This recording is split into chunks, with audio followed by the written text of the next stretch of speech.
This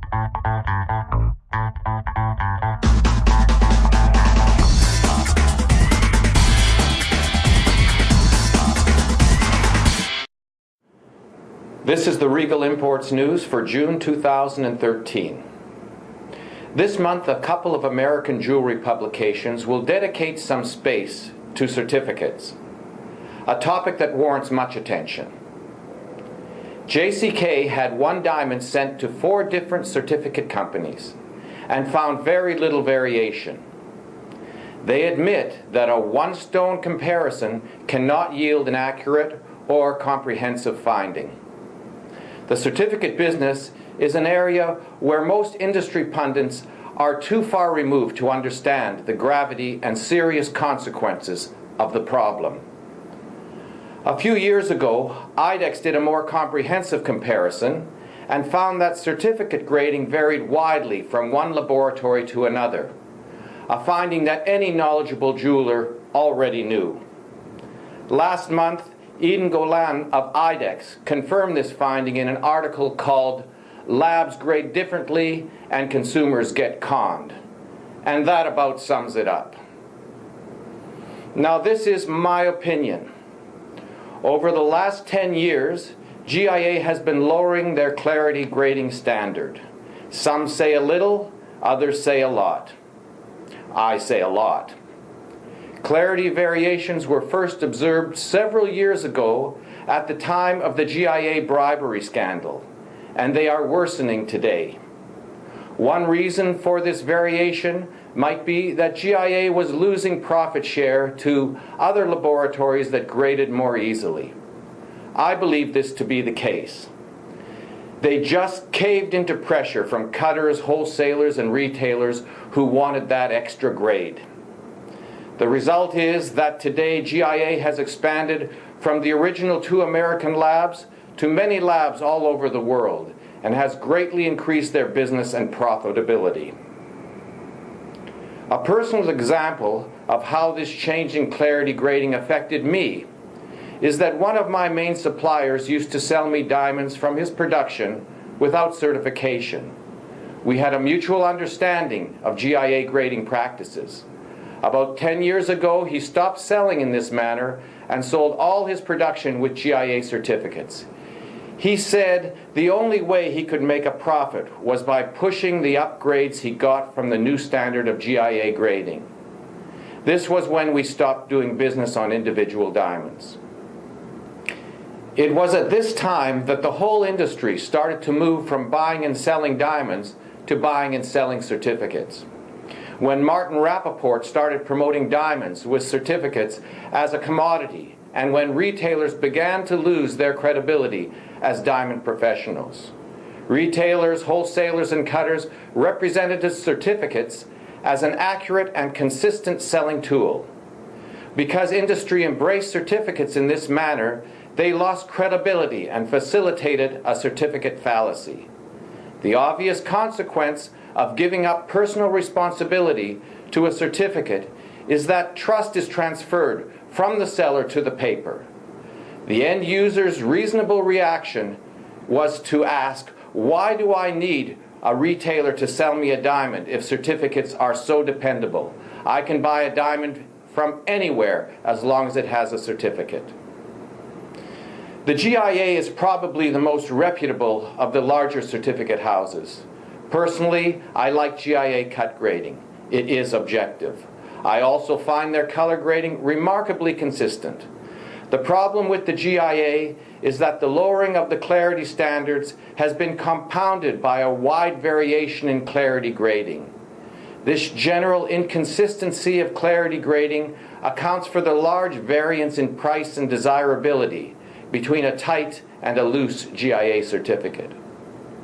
By means of demonstration, here is a direct quote from a Canadian diamond dealer's email advertisement. Quote, "Even GIA diamonds have a noticeable window in their grading. Not all SI1 are equal. We sometimes have to bend our quality to satisfy our customers' budget." End of quote. In this climate of certificate confusion, it is certainly not fair to pick on the GIA, who are the best of a questionable bunch. I find AGS cut grading consistent, but their color is not up to GIA standards, and they have dropped their clarity grading as well. I can't help but ask the question, how can the gospel be changed? Well, the gospel of certificate clarity grading has been changed. Leaving aside AGS and GIA, we have to consider the myriad of other certificate companies, most of which use GIA terminology, and the worst of which can be as much as 8 grades lower than a current top GIA certificate, taking into account both color and clarity. And this does not consider cut grading parameters, where an excellent or very good cut grade may not achieve the same result by GIA standards. Industry is flogging all these different certificates, most of which use the original GIA terminology, even though the terminology does not translate into the same standard. Diamond merchants understand and play on consumer confusion, justifying their actions by claiming that there is somehow a specific market for different types of certificates, a market for stronger certificates and a market for weaker certificates. To complicate this situation, some of the less reputable certificates come with highly inflated values based upon accurate grading.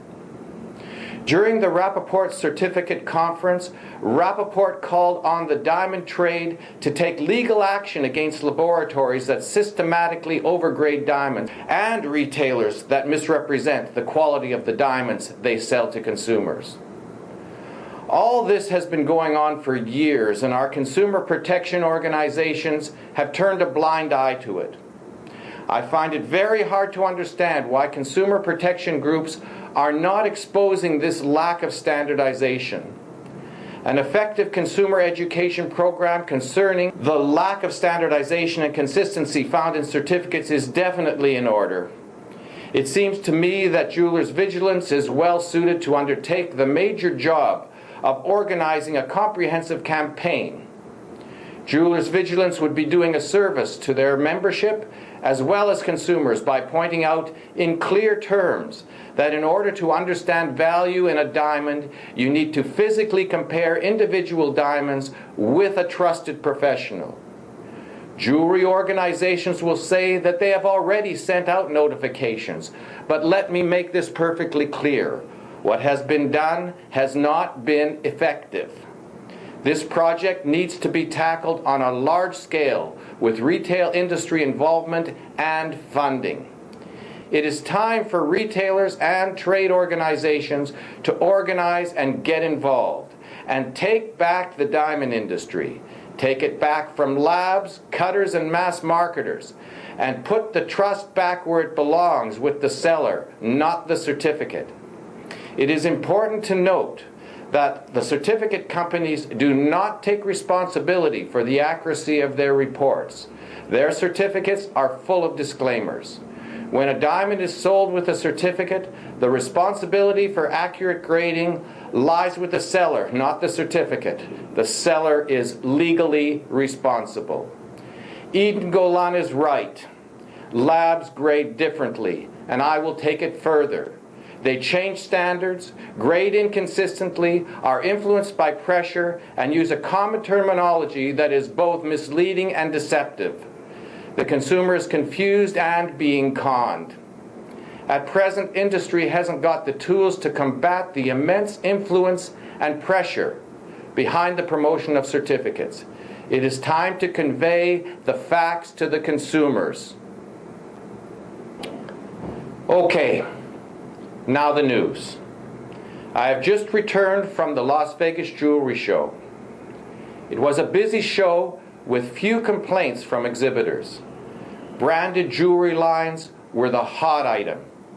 Specific to loose diamonds, well-made SI goods were in short supply and sold immediately. Better VVS and VS goods were dead. Large white and colored diamonds were slow. In generally, I am reporting cautious optimism, with diamond buyers filling orders and buying carefully for stock.